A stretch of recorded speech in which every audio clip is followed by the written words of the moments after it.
Hello and welcome to week 5 of the course on intellectual property. I am Yogesh Pai, Assistant Professor of Law. I am a paper coordinator for the subject on intellectual property law. In this particular week, we are going to focus on copyright and neighboring rights. One of the first modules that we are going to discuss in this area is the originality requirement in copyright law. Mr. Pratyush Kumar is going to take you to the finer details of what tests have been evolved over a period of time to satisfy the criteria of originality.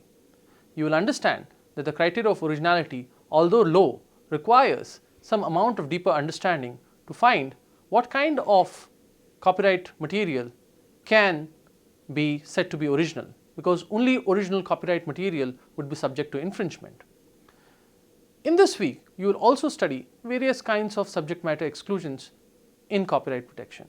Although copyright is largely afforded to all kinds of work, including literary, artistic work, photographs, cinematographic films, sound recordings, and also various other new kinds of works, including compilations, databases, computer software, and yet we will see there are finer nuances as to what gets protection and what gets excluded.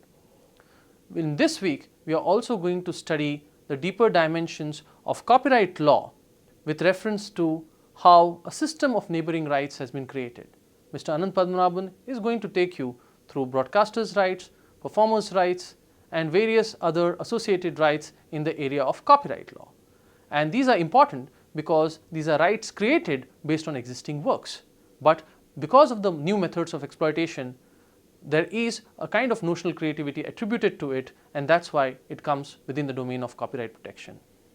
I'm sure these 3 modules will provide you an in-depth analysis of copyright system and primarily how the foundations of originality, how subject matter, and how neighboring rights kind of provide a broader framework for protection for copyrighted works in this country.